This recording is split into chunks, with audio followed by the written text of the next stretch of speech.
I love that picture behind you. Yeah. One of the greatest all-time basketball moments as a Chicago kid. I can imagine as a Chicago kid for sure. I mean, I'm just a big MJ fan, but yeah, I can imagine growing up, loving the Bulls. What a moment. Yeah. I think I have the full color one with like a plaque underneath it. Somewhere. Oh, yeah. After all these years, it's somewhere in some storage unit.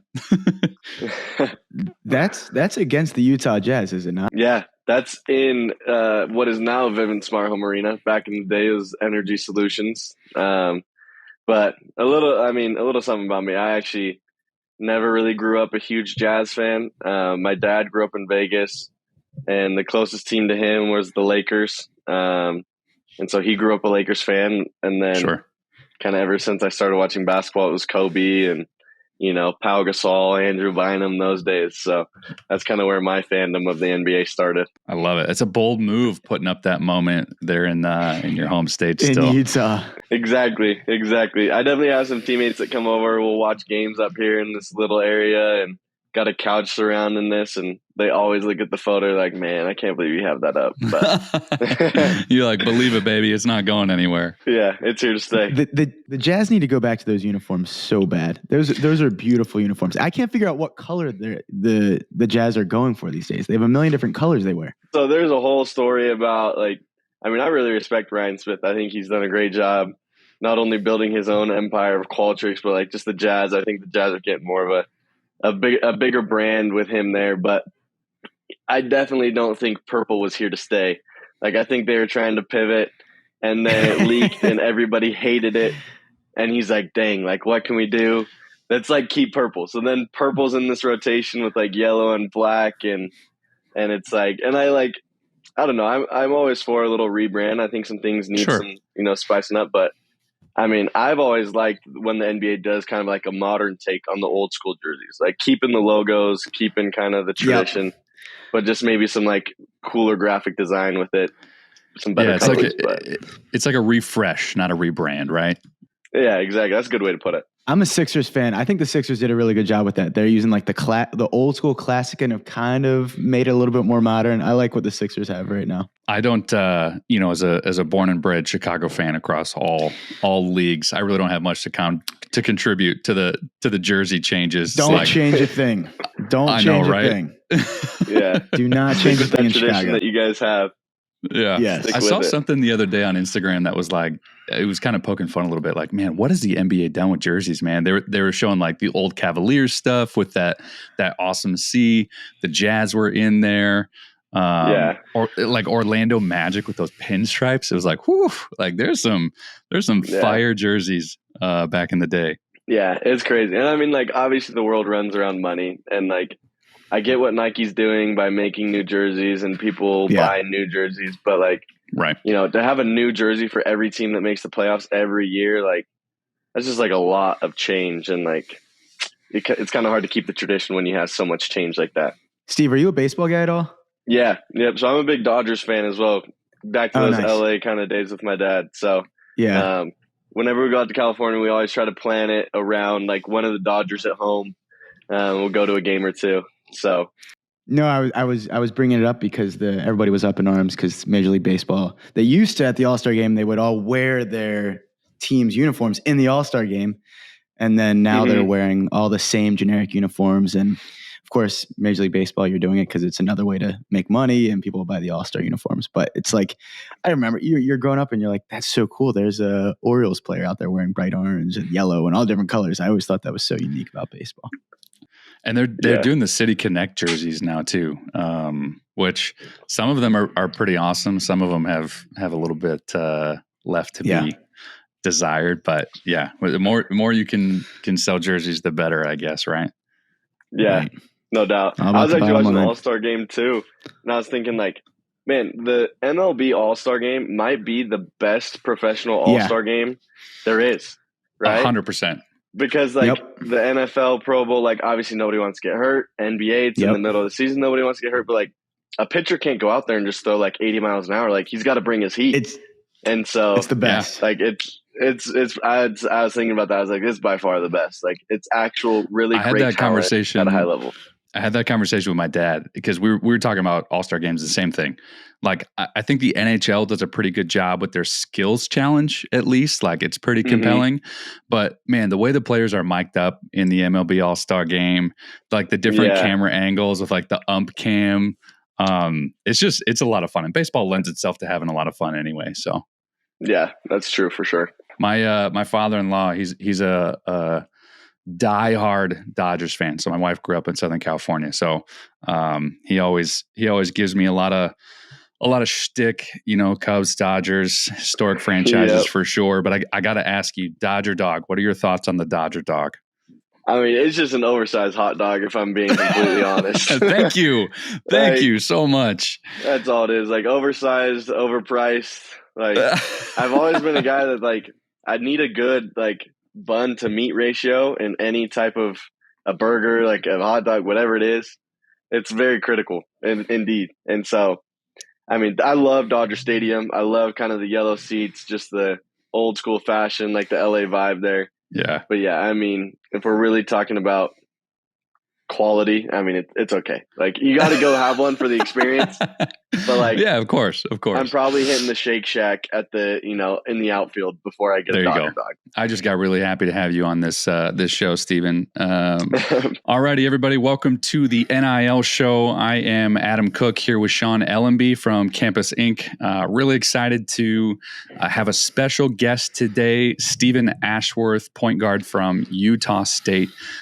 Really excited to chat with him. He's got a wonderful perspective, a wonderful story, got a great athletic background as well as personal background in the way that he has just committed to Utah State, committed to the program.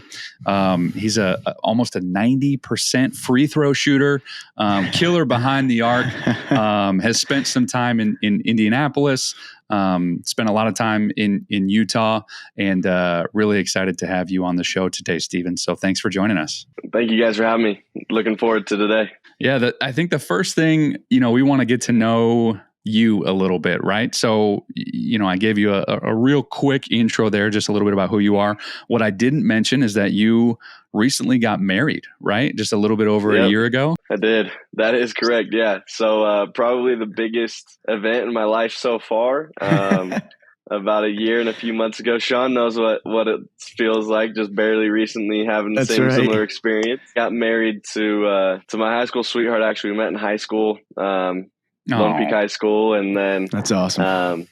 We both actually served missions for our church. Like you mentioned, I spent some time in Indianapolis, and that's where I went and was teaching people about the gospel of Jesus Christ. And after that, we moved back to Utah, and I started going to school here, and then about a year after, so right before my sophomore year, I was able to get married, and it's been great. Honestly, the best year of my life in and out of basketball, probably. And I think that all of that can attribute to my wife, Peyton. So that's awesome. Well, you had to say that because she's going to be listening, right? That's right. I mean, she ain't going to repost this podcast if I don't mention her name, We can say it because we know they're listening, and it can also be true. Those both of those things can be valid. Exactly. That's awesome. So tell us a little bit about just kind of how you got to Utah State. What kind of that journey of ending up there playing ball? Yeah. So, like I mentioned, I went to Lone Peak High School out here in Utah. It's right below Salt Lake City and in between Provo and everything. And so there's a lot of good talent, a lot of great basketball players, some former guys that have played there like Tyler Haws and the Emery brothers, and then TJ Haws, Eric Mika. All of those guys ended up going to BYU, and I was kind of the difference maker, wanted to come to the more holier of schools up here in Logan. Carve your own path. Exactly. And honestly, throughout kind of my high school career, it was different, a little more difficult to be recruited, especially as somebody who's planning on serving a mission. And for those people who are like, well, what's a mission? And obviously there's, different faiths and different religions, and people go out and, do service for sometimes 2 weeks, sometimes it's a month.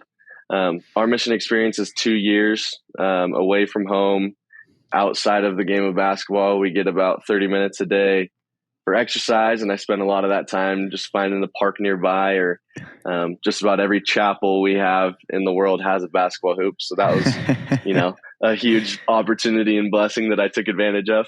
But I was being recruited. I was going to camps. I was playing really well in AAU, and I'd have a lot of coaches come and approach me and talk to me, and I'd start getting recruited. But then when they found out, like, hey, I'm actually not going to be in the class of 2018. I'm technically going to be in the class of 2020 is when I could show up and start playing, basketball for you.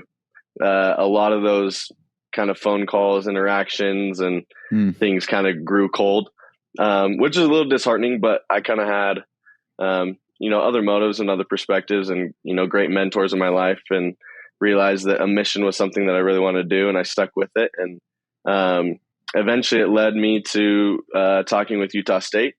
And they were the first school to offer me a full ride scholarship. And the coach here at the time was actually Coach Duryea, who is now coaching for Boise State. And Coach Spencer Nelson, who once played at Utah State and is now living still in Cache Valley, who's still a great family friend of mine and Peyton's. And they're a big reason of like just showing me the culture, showing me the opportunity I could have here and how I could excel and be really great. And at the time, Sam Merrill was playing here, current guard in the NBA. He was played for the Bucks, was on that, NBA championship team and the Memphis Grizzlies. So watching him and kind of seeing what he was able to accomplish, that was a huge kind of motivating factor for me to come up here. And so by the beginning of my senior year, I felt like it was where I wanted to be. And I had some other schools talking to me still, but it kind of just felt right. And so I ended up committing to Utah State. And then everything kind of changed after that as well. I had a new coach when I finally got here, and now I'm even playing for another new coach. So a lot of change, but I definitely feel like this is the place that I'm supposed to be, and I've had a lot of fun, and I've really felt good about that decision ever since I made it. And now you're playing for the only coach that has ever knocked off a 1 seed as a 16 seed in Ryan Odom, which is pretty cool too. Exactly, that's a dubious right? distinction. Yeah, a legend, no doubt. Like Coach Odom will never be forgotten when basketball is ever mentioned, especially college basketball, because I don't know if that's ever going to happen again. I mean, we said before it'll never happen, and he did it, so maybe it'll happen again, maybe even sooner. But yeah. Definitely legendary to be the first. We're talking about Ryan Odom, who is the head coach of Utah State. He was the coach at UMBC when UMBC knocked off Virginia, became the first ever 16 seed to knock off a 1 seed in the NCAA tournament. Is insane. Just really, really cool. But that's why we watch the tournament, right? We love that stuff. That's it, man. It's the best. No doubt. I actually vividly remember watching that game. Funny enough, I was like, "Who are these dudes?" And then we hear the news like, "Hey, UMBC is our new head coach," and I'm like, "UMBC, I know them. Like, I know who that is." Kind of a cool personal story how we got connected with you. Kelsey Naki, who is your director of basketball operations, I worked with closely at University of Maryland. She basically ran the show for our basketball program at Maryland. I worked really closely with her, and then she had an amazing opportunity to go out to Utah State and work as the director of ops out there when Coach Odom took over the job out there.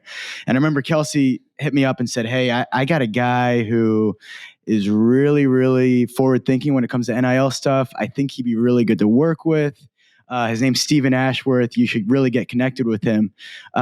So obviously got connected with you and owe a big assist to Kelsey for help setting that up. But yeah, that was how we originally got connected with you. And then you're the first athlete that we ever worked with that actually set up their own meeting with a representative from your athletic department, which I was just blown away by. I thought that was so cool. But I think it also really spoke to how strong that connection is with your athletic department. And I think that's really special. Not a lot of athletes have that connection.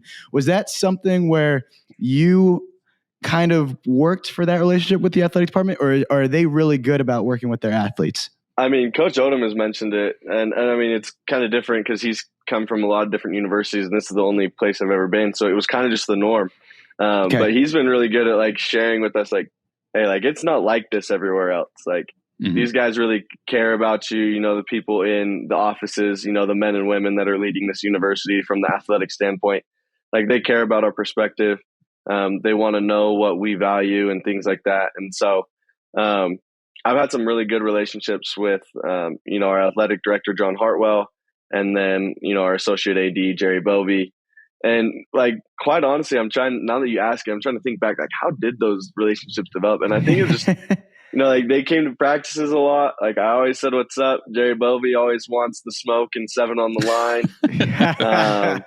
And so, those kind of things competing with each other, I think kind of just brought us together. But yeah, there's definitely not a lot of places where, and I guess a big blessing is that their offices are in the basketball arena, so they're close. But there's definitely not a lot of universities where you can just walk into, the AD's office and, say what's up and just chat for a few minutes before practice, like, or the associate ADs. And so they're super cool about just letting the players and, come in and meet with them, talk with them. And they've been super fun to have while I've been here at Utah State. Yeah, I think that is such a special relationship, and I think speaks to not just, what you guys have going on at Utah State, but also speaks to, again, your forward thinking. I mean, Sean's not kidding. We set up the meeting and you're like, all right, let's do it. Also, I'm looping in our athletics department. We're like, oh, okay, this is awesome. And then just kind of seeing how you and Jerry in particular interacted on the call it was great to see for sure. And you guys in Utah, it's a unique kind of market, right? Like not a ton. Obviously, the Jazz are out there, but not a ton going on in terms of professional market.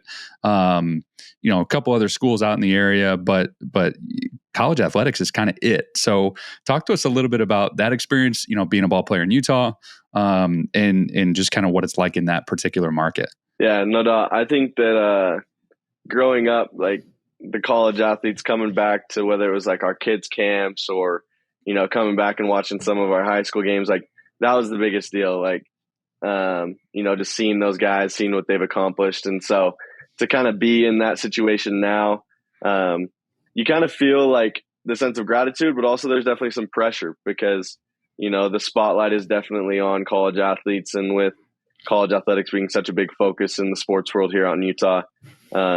My first coach, Coach Smith, always talked about how, we kind of live in glass houses. You got to make sure that you're always doing the things that you're supposed to, and because people are watching. And so it's definitely a privilege and an opportunity, and it's super fun, especially in a community like Cache Valley and Logan, where I'm trying to think, like the closest university is probably another hour away. The Jazz are an hour and a half away. So when you're here in the Valley up here, that's really it. And so we go around town, the people are always saying hi. I do some trainings for some kids, at a family's gym up here in Logan. And, they're always fun and, super excited to ask about the team. Like, hey, what's going on in practice and who's playing well and things like that. They're always looking forward to the season and to the game. So it's super fun. That's awesome. And it's beautiful up there. I played volleyball in college, and we used to always go out and play BYU in Provo. Mm-hmm. And, coming from Southern California, you fly, right into the mountains. There always snow. We would always go out there in January. So it's just picturesque, perfectly snow-capped mountains, clear air. Elevation was a little high for us when we were, normally at sea level. But yeah, it's gorgeous up there. That's really neat to just have the connection with your local community and be able to have that collegiate experience at, a non-Power 5 conference where you're just like, hey man, we're it. This is great. This is such an exciting program to be a part of. Really cool to hear. Yeah. Super cool. It is an interesting thing, though, to think about when it comes to NIL. I think prior to NIL, when you're recruiting and you're in if you're in an urban environment, there's a ton going on. There's a ton of job opportunities after college. Well, now that we're in this NIL era, if you're in a more remote area, there may be greater opportunities for you to capitalize on your NIL because that community is so much tighter. And you might be the only show in town. I don't know if you agree with that, Steven, if you feel the same way.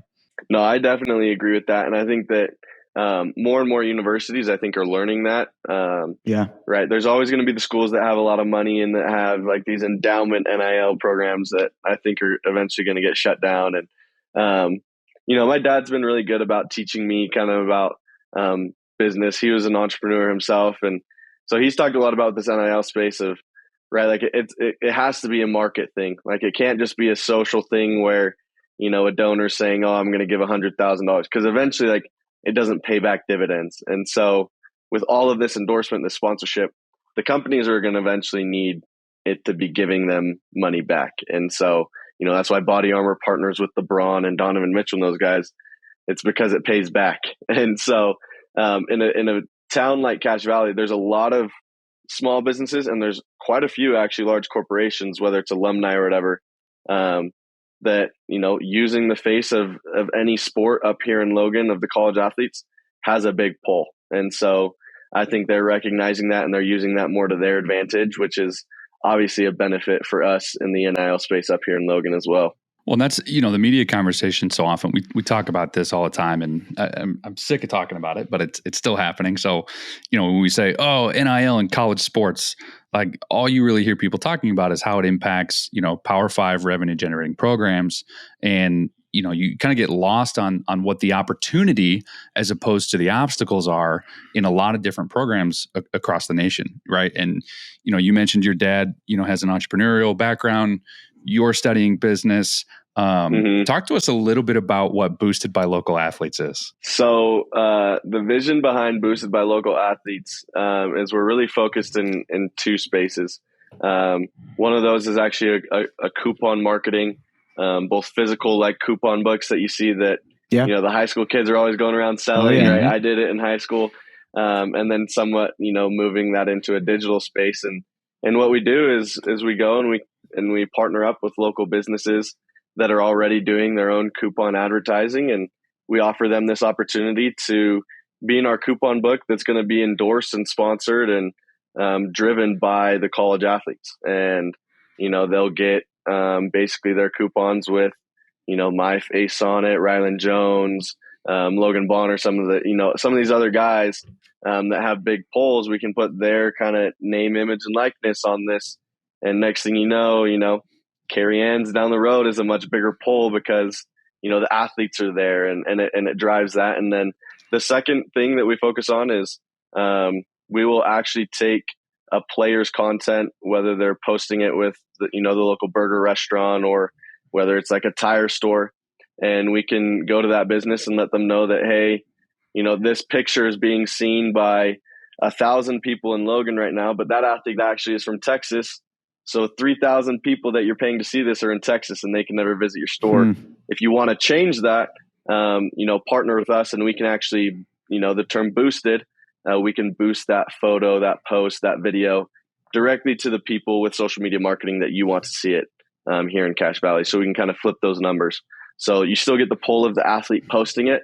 But then instead of having 3,000 people in Texas, you change that number to make sure that it's 3,000 people here in Logan seeing those posts, seeing those photos, and which drives more, content, drives more business to that local storefront. And this is Boosted by Local Athletes. You're the CEO, right? Yeah, I'm the current CEO of Boosted by Local Athletes. And so I'm kind of doing this with a few teammates and then even with my own content. So some benefits for the athletes is that, your photos aren't just being seen by your followers anymore. They're being seen by, 5,000, 20,000, 50,000 people that are likely to follow you, right? Which will create your, brand awareness to be boosted as well. So boosting on both sides, I like to say. Adam, I'm blown away by Steven's forward thinking with this stuff. I just think it's so cool. I think the old phrase is a rising tide raises all boats, right? And with the stuff that he's doing with his Boosted, even with, as we were talking to Steven and he thought, well, look, yes, I can sign, but I'm taking this to our athletic department. This is great for all athletes at Utah State. We can get jerseys. We can get jerseys out for all our athletes.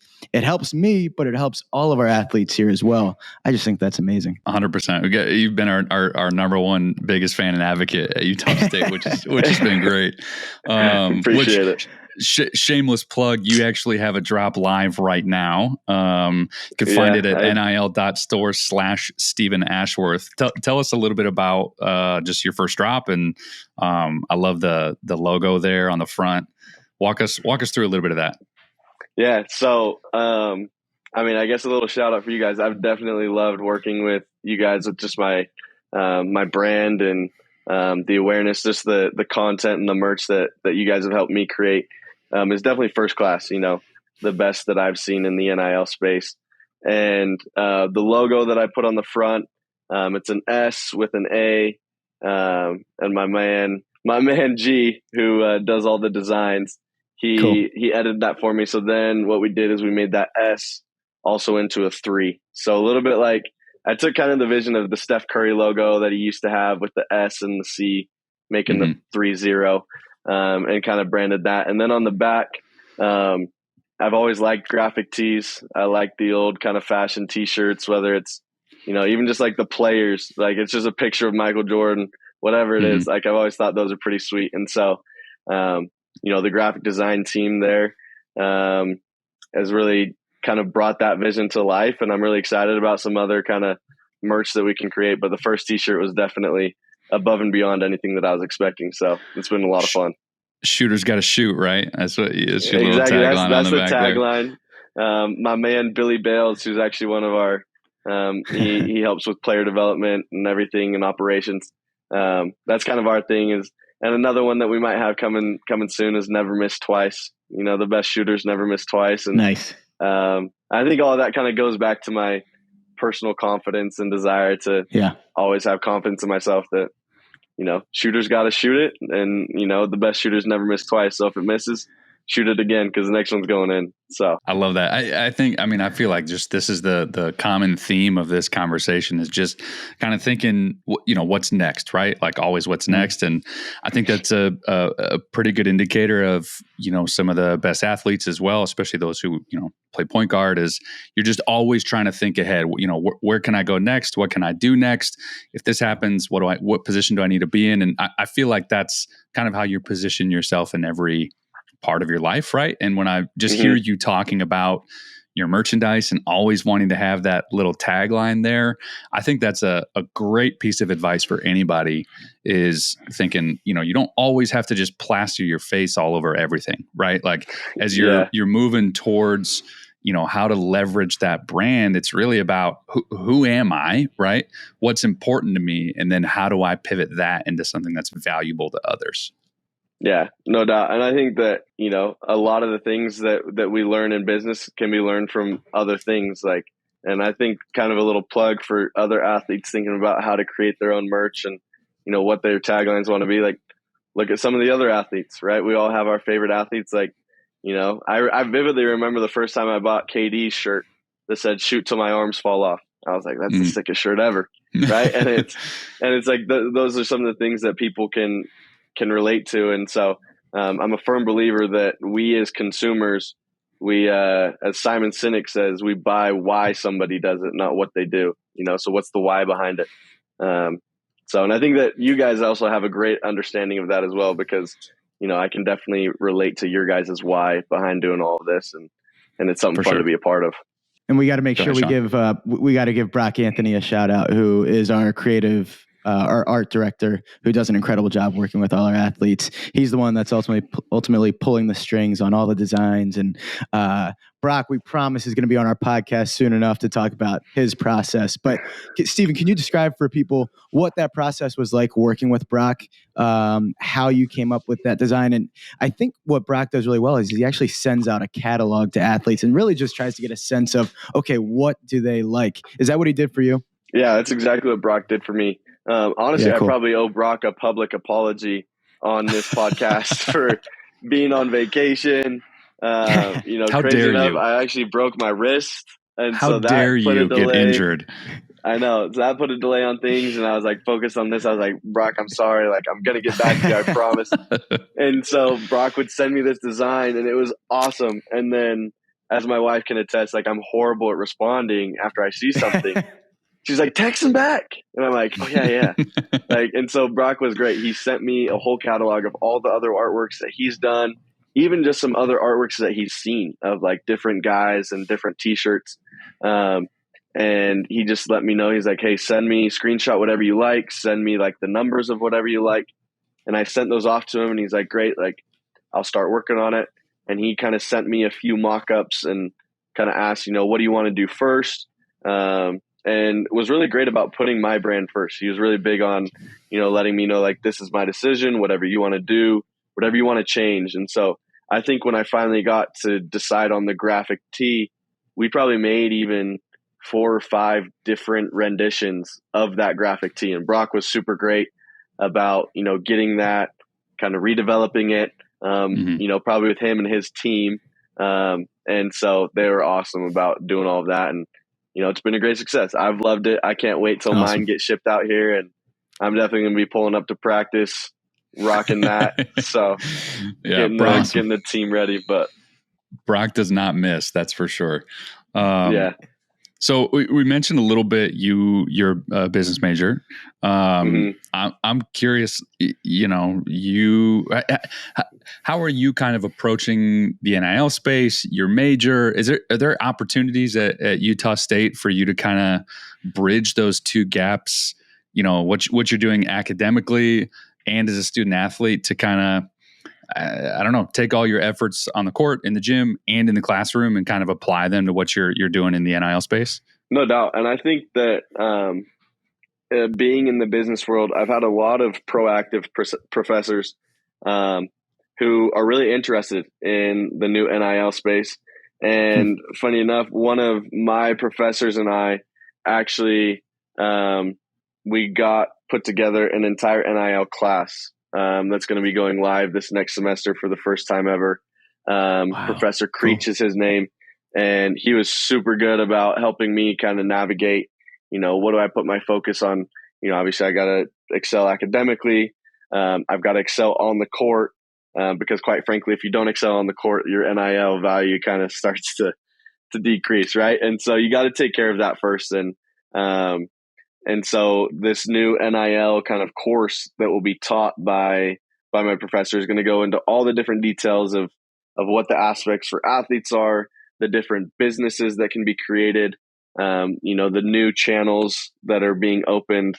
And so my professors have been really great about helping me bridge kind of that gap between, excelling in the NIL space, excelling academically and on the court, and have kind of given me some guidance and some kind of things to think about and work on as we move forward. And quite honestly, I think that, for the NIL space, it's not for everybody. It is going to be some time and commitment, in a way it's somewhat of a part-time job. And, one of my NIL things that I really enjoy is training kids, spending time with elementary, middle school, high school kids in the gym. And that's something that college athletes couldn't do before the NIL space, which is crazy to me because I don't understand why you can't do that. But there's a lot of things we don't understand. It's literally manual labor. Like the NCAA is like, you can't do manual labor. Like, all right. But, that's a new NIL opening. And I think that athletes can take advantage of that. Those that really like to teach and be around, kids for long periods of time. Sometimes it's draining, but it's certainly fun. So that's kind of where I'm at in the whole NIL space right now. Always, like you guys say, always trying to think of new things, come up with new ideas, and kind of see what sticks once it hits the fan. I love that. Well, first of all, I want to know where I can register or audit for that class, because that sounds awesome. He's also our next podcast guest, by the way, Adam. Yeah, exactly. Yeah. Come on, teach. But I also love, I think there's a little bit of a hidden nugget in what you just said, that we have this conversation internally a lot of like, NIL is not for everybody. And you know what? That's okay. Right? Like if it's like anything else in life, if you're going to do it and you're going to do it well, it's going to take a little bit of time and effort. And, we have conversations with athletes sometimes who are like, they send one text message and are like, when can we get our stuff up? And I'm like, yo, like, we gotta figure it out a little bit. Like, we gotta work together. We gotta, it does take a little bit of effort. And so I think that's just another little nugget of wisdom there of like, if you don't want to put the time into it to make it be successful, we can remove as many of the obstacles as we can, but you still got to put a little bit of the work in if you want it to pop off, right? Yeah, which is like, and you mentioning that, it's crazy to me too, especially as athletes, how we think that like we should, out of everybody, understand that anything that is worthwhile in life takes effort and time. And like, if you want to be great at something, you got to give in effort and time. And then like some of these other elements come in and we just expect it to be easy and free. And like, hey, where's my merch? Like where's my money? And it's like, wait. Like don't you understand that the reason you are where you're at is because you spent thousands of hours shooting hoops, Yeah. hitting golf balls, making catches? Like, wouldn't you expect kind of the same thing to transition? And so it's funny how we kind of don't connect those two dots sometimes. Yeah, that's so interesting. There's a very select, I wouldn't even say 1%, 0.5% of athletes that can passively make income in NIL based off of their stature. Like there's like that very high cream of the crop guys. Everybody else, it's just like anything else in life. You got to put the work in to see results. But I do think with our model with the NIL store, just to speak on us a little bit, we do, what I like about us is we try to make it as easy as possible for our athletes in terms of collaborating with them on posts and giving them tools to help them succeed. So I am curious, 1 year in, Steven, 1 year into NIL, what have you learned during this 1 year, and have you changed your approach at all in terms of how you are obtaining deals or looking at deals or even just approaching NIL in general? Yeah, I think that, the first year of NIL, we kind of started hearing about all these big deals and all these, massive contracts that these athletes were getting. And, you had coaches out there throwing out figures, which would then obviously propel other recruits like, oh, that quarterback's getting that. I should probably go to that university.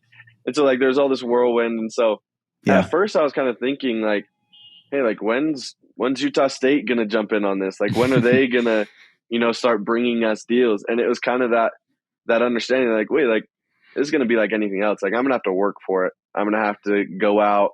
I'm going to have to do some of my own things. People aren't just, eager to jump on any athlete unless you're that, I would probably agree. It's probably even less than 1% of college athletes that are really going to make a lot of money. And I think that's what even the research is showing nowadays too, is that, 99.5% of us are going to earn less than $5,000 a year on NIL. Mm-hmm. And that's not insignificant, right? Like, an extra $2,000 a year is still some really good, bonus money. And so some of my approaches are more so, I think I've tried to focus a little bit more on what can I specialize in? And I think that is social media marketing. And I think that's training. And so I pivoted with the social media, and instead of offering, these huge packages to different businesses, I've actually just reached out to businesses that I really enjoy going to. And I'll say, hey, I frequent your store a lot. I play basketball up at the university, and I can drive my social media content to the exact number of individuals that you want to see it. Would you be interested in that? And when I can kind of promise that, specific number, and actually, interestingly enough, I've actually done some of the groundwork to get my own merch actually start promoted in the Valley, to kind of help my own sales, because I understand that, the more sales I get, the more commission that would then come. And so kind of just taking that investment on myself of saying, how much money do I want to spend advertising this? And what do you think the returns can be? And so I've looked into even those things. And so, who knows, maybe one day I'll start promoting more of the NIL store and the athletes pages for them, eventually with boosted by local athletes. You snowball, and you got, talk about a triple threat, right? You got the athlete, you're your own best agent. This is awesome, man. I'm over here taking notes, like, all right, this is what I got to do. Kind of similar question, and we'll close with this, but maybe a little bit more specific. You're obviously a thought leader. You're a leader on your team. Really looking forward to seeing you on the court this upcoming season. What advice would you have to freshmen? It's a crazy world now. Everything's up in the air. What advice would you have to incoming freshmen into this kind of bizarre space? Yeah, I think especially with everything that changed with COVID and things happening with the transfer portal, with the way coaches now recruit, I think there's freshmen that are in a lot of different circumstances at this point. There's freshmen that are, at Division I levels. There's freshmen that are at JUCO levels that probably should be at Division I levels, but because of transfers, things didn't work out. And so, it's cheesy at times, but I think it's true. Like, you have to trust the process. You got to be able to trust in your own path, in your own, dreams, vision, goals. and it's going to take time. And I would let the freshmen know that it's important to learn from each experience. And I actually heard a great quote yesterday, actually, that we don't learn from our experiences until we reflect on them.